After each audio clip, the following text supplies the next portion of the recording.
Some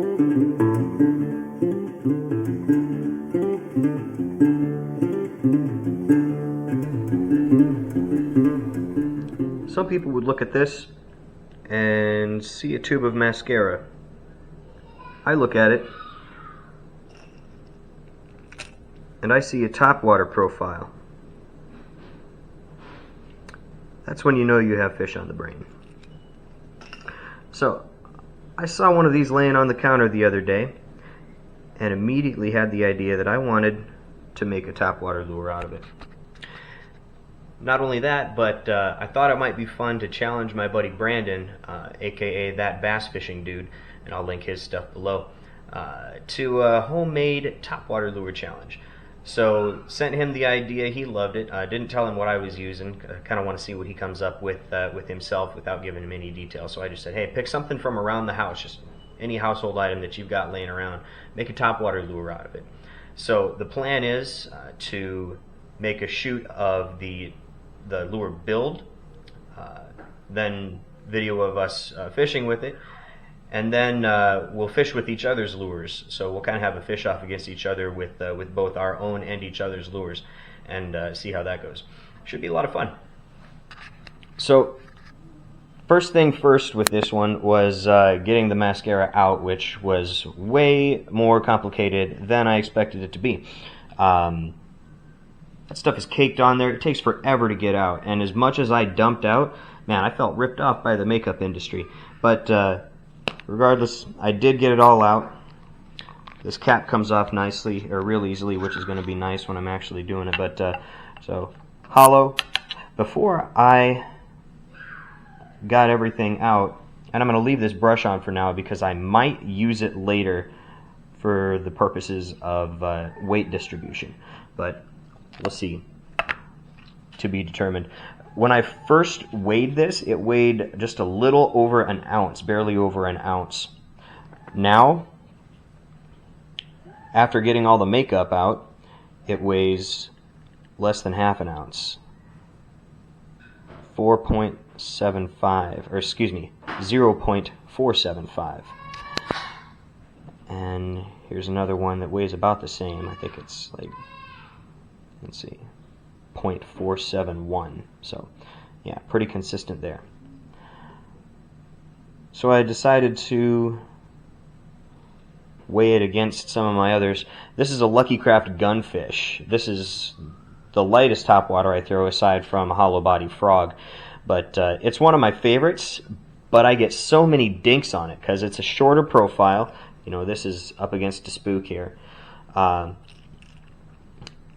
And I'm just sick of catching dinks on it, so I want to make something that's more custom to the fish that I'm targeting. So this is 0.4 of an ounce. This is a original Zara spook.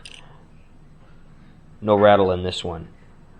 So I've also got one with a rattle. I expect that one to weigh a little bit more, so trying to weigh them in order here. The original Zara spook, 0.649, and the one knocker,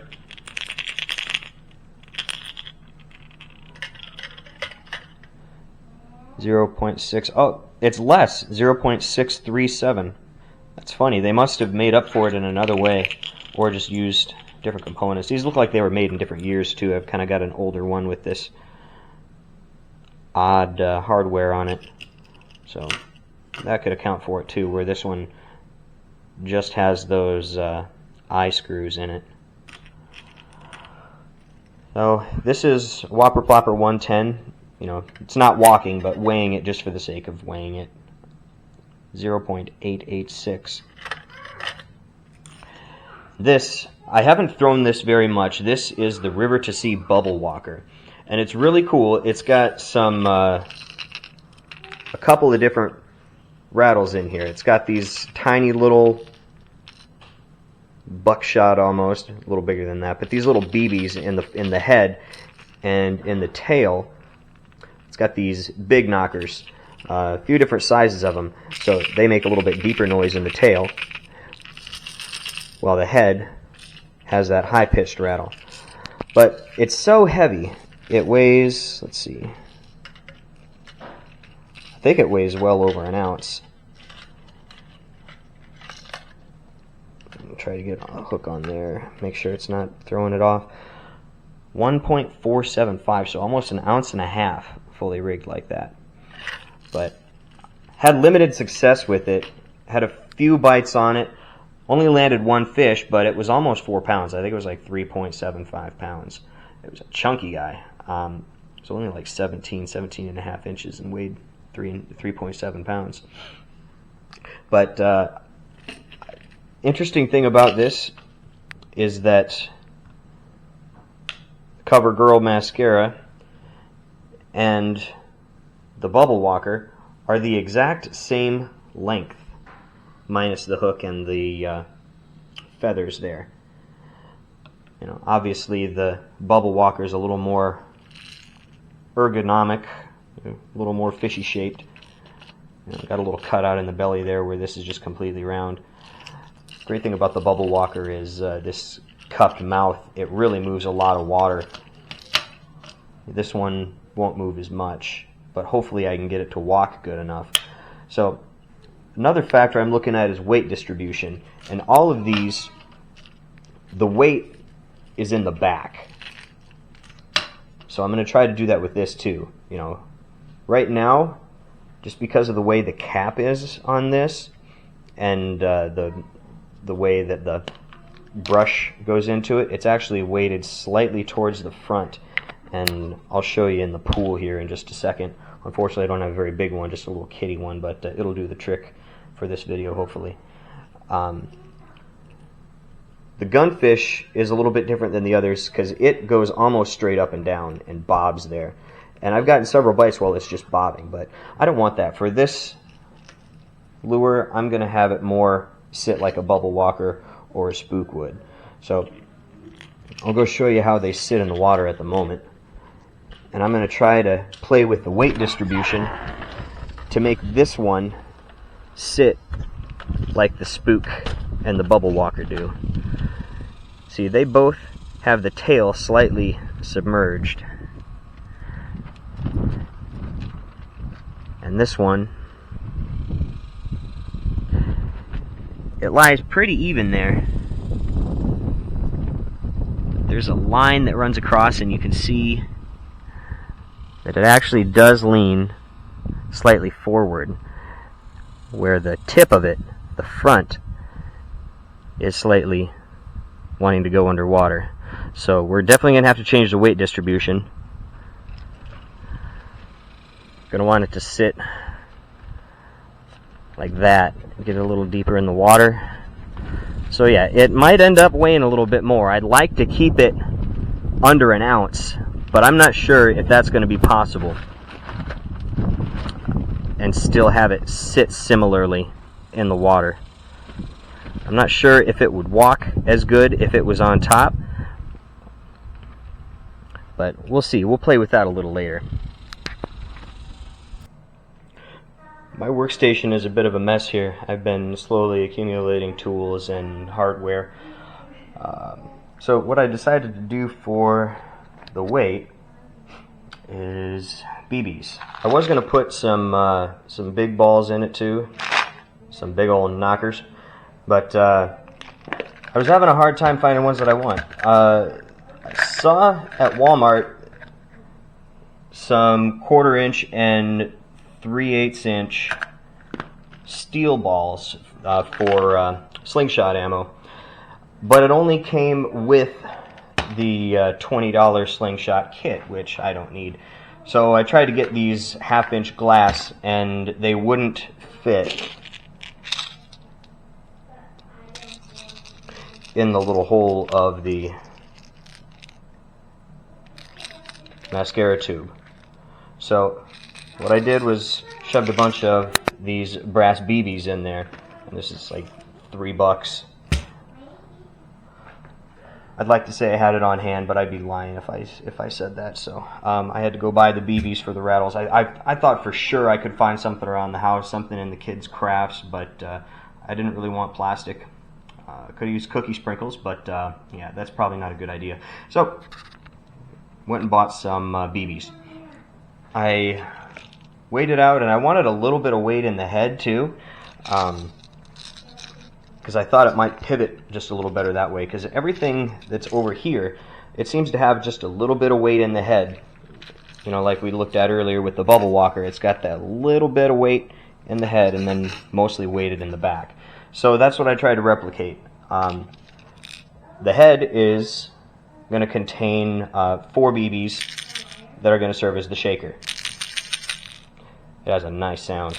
It's pretty close to the gunfish, but since the chamber is a little more hollow, it has a little bit more of a pronounced sound. It kind of echoes a little more in there. So this is the gunfish. There's not a whole lot of room for it to jiggle, so in here, it's quite a bit louder. Pitch is almost the same, but it's a little bit louder. So I did that. I put 4 in there, and I think I've got like 28 in the bottom here. And I tried to make them loose, so I'd have a second rattle sound. See, it sounds a little different in this chamber with the additional BBs and the size of the tube itself. But I couldn't get them to, I couldn't get the weight to distribute right, because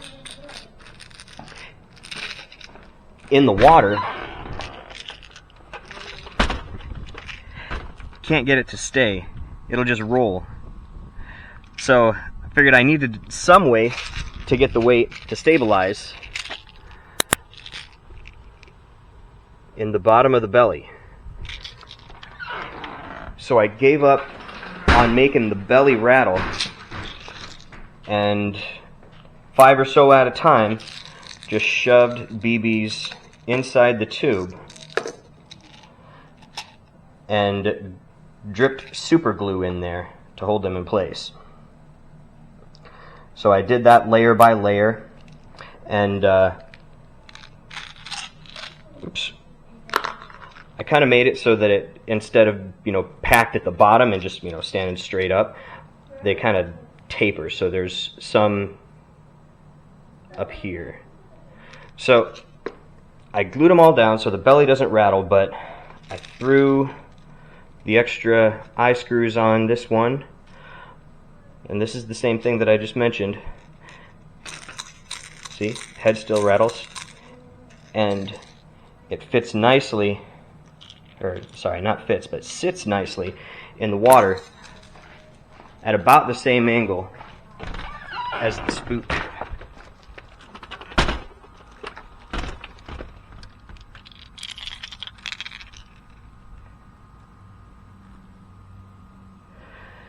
So that's the finished product.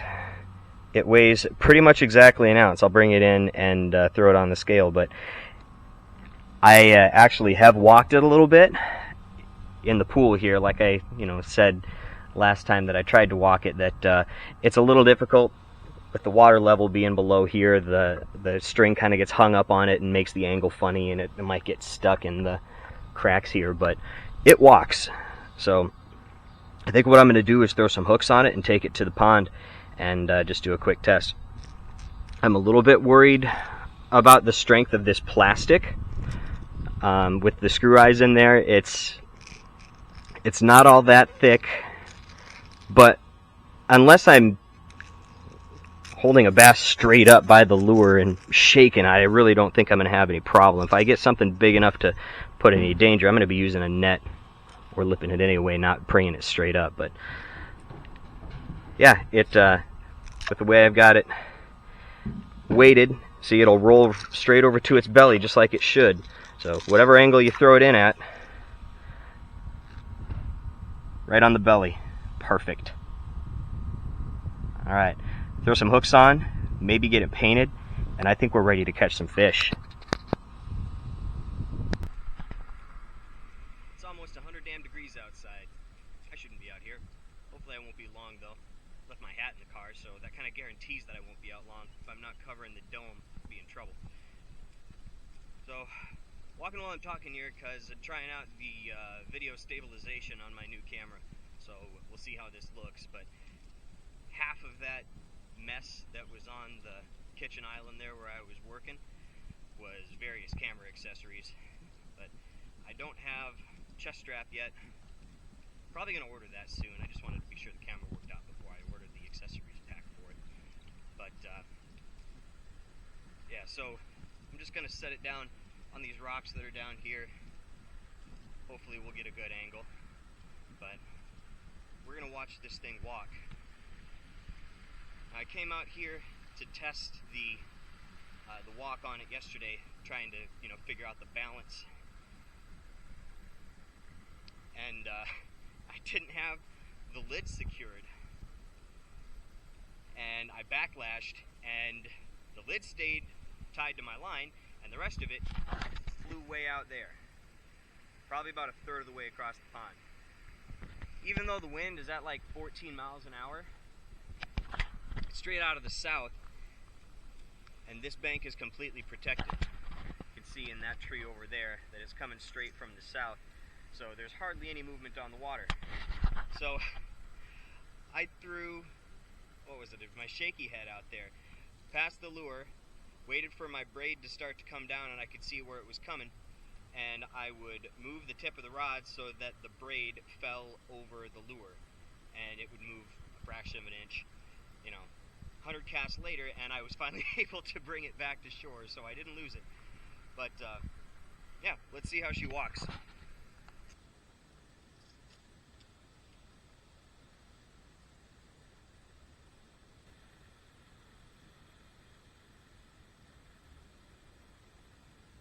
Well, I backlashed and didn't lose the lure, so I guess that's a positive.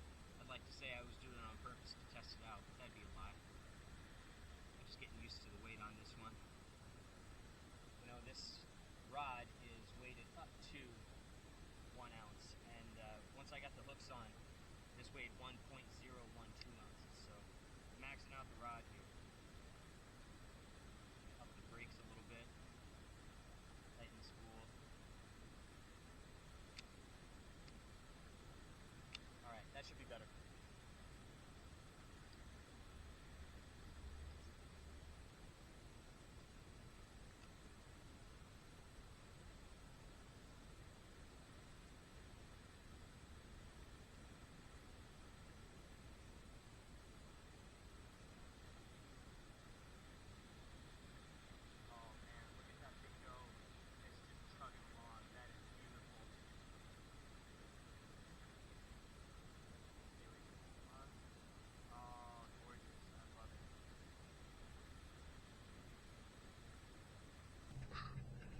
Alright, here's the finished product.